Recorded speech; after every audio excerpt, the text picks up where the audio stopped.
दोस्तों, आज की कहानी है बहुओं को ना कोई फर्क नहीं पड़ता है, ना ही दुख होता है सास ससुर के गुजर जाने के बाद। दोस्तों, कहानी शुरू करने से पहले अगर हमारे चैनल को सब्सक्राइब नहीं किया हो तो कर लीजिए, ताकि आपके पास पहुंचे हर रोज नया वीडियो।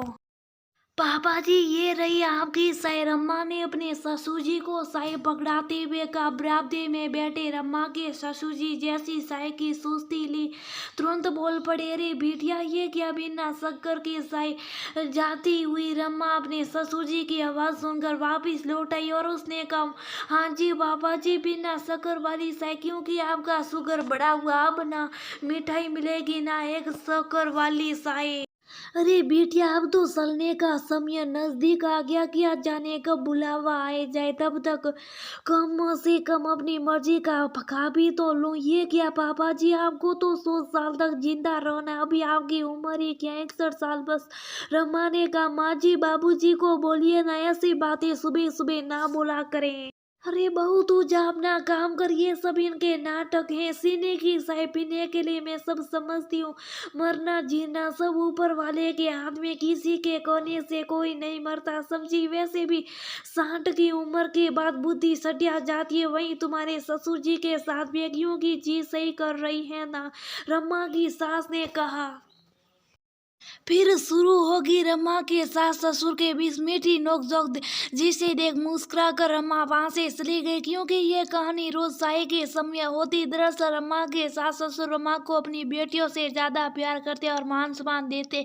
रमा भी उन लोगों को अपने माता पिता समान ही सम्मान देती, जिस कारण उसके नंदने रमा से सीधी रहती और बात बात में अपनी माँ के कान भरती रहती, लेकिन का उनको कोई विशेष फायदा नहीं होता। उल्टा रमा की सास अपनी बेटियों को समझाते हुए कहते, देखो तुम दोनों अपनी भाभी में कमी देखने की बजाय उसके साथ अच्छा व्यवहार किया करो, क्योंकि हमारे यहाँ रहने पर तुम उनके सहारे की इस घर में आ पाओगे।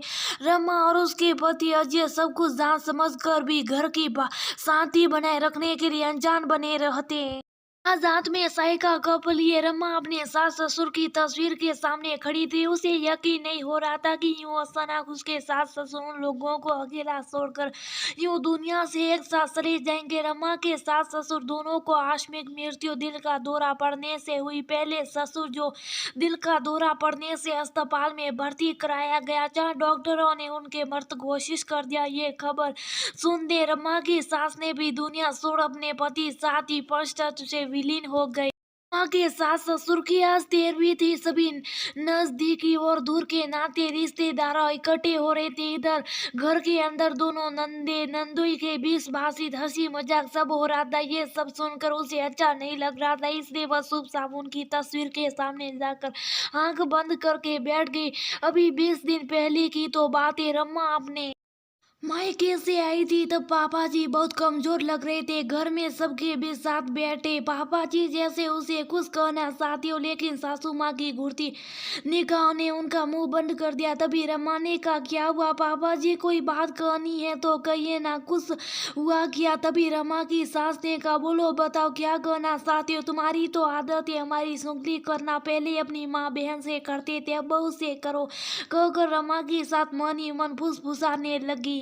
माँ सोचने लगी कि आखिर बात क्या हुई, माँ जी का व्यवहार अचानक इतना सख्त और रूखा क्यों हो गया। दोनों नंदे घर में मौजूद थी। तभी रमा की सास ने उसे बुलाकर कहा, रमा मुझसे तुमसे कुछ जरूरी बात करनी थी। जी माँ जी कहिए। देखो बहू, बुरा मत मानना, लेकिन बात तो सच है कि सारे पैसे और प्रॉपर्टी तुम्हारी होंगे हमारे ना रहने के बाद, इसलिए मैंने अपने सारे गहने और कुछ अपने पास जमा पैसे तुम्हारे ससुर जी से बिना पूछे दामाद जी को भी इस देश में लगाने के लिए दे दिए, क्योंकि उन्हें सख्त जरूरत थी। बस इसी बात को तुम्हारे ससुर जी दिल से लगाए बैठे। सिर्फ इतना ही बोल पाई थी रमा की सास की उसके ससुर जी को दिल का दौरा पड़ गया और आकस्मिक दोनों की मृत्यु से रमा को बात आधी अधूरी पता चली। फिर रमा की मौसी सास घर में आई तो हंसती मुस्कुराती दोनों नंदों का अचानक रोना शुरू हो गया। भावना सुन रमा आवक दोनों को देखती रही। मौसी जी दोनों नंदों को शुभ कराई रही थी कि नंदोई ने रमा पर व्यंग करते हुए कहा, मौसी जी बेटियां हैं तो इनको तो ज्यादा दुख हो गई ना, वो भी माँ बाप दोनों एक साथ चले गए। अब तो इनका मायका भी छूट गया, क्योंकि बिना माँ बाप के बेटियों को मायके में पूछता कौन है। बहुओं हाँ, बहुओं को सास ससुर के जाने से कोई दुख या फर्क नहीं पड़ता।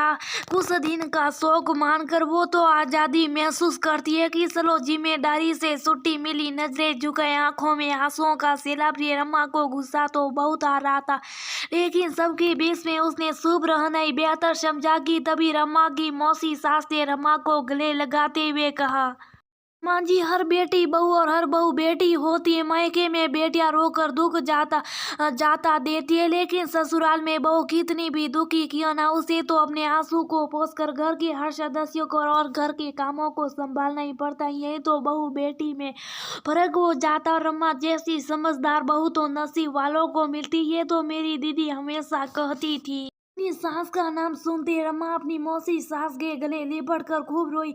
उसने रोते रोते कहा, मौसी जी, आज मेरा घर आंगन सुना हो गया, अब कौन मुझे रमा बिटिया कहकर सुबह सुबह आवाज देगा। तीज त्योहार पर मेरे तैयार होने से लेकर रीति रिवाज मुझे कौन समझाएगा। सारे फंक्शन बीतने के बाद जब मौसी सास ने रमा और उसके पति को सारी बात बताई तो उन्हें पता चला रमा की सास ने अपने दामाद को सारे पैसे बिना उसके ससुर से पूछे दे दिए थे, जिसे लौटने से उसके दामाद ने सीधे तौर पर इनकार कर दिया था। जिस बात से उसके ससुर जी उसकी सास से बहुत नाराज हुआ, और तो ये बात उन्होंने तुम दोनों को बताने से मना किया था, क्योंकि उन्हें यकीन नहीं हो रहा था कि उन्हें अपनी बेटी अमन ने धोखा दिया। ये सारी बात रमा की सास ने अपनी छोटी बहन को फोन पर बताई थी, जिसे लेकर उन्होंने उन्हें बहुत समझाया, लेकिन उसका कोई फायदा नहीं हुआ। रमा और उसके पति को यकीन नहीं हो रहा था कि मैं कुछ पैसों के लालच से उनका घर यूं बिखेर कर दिया।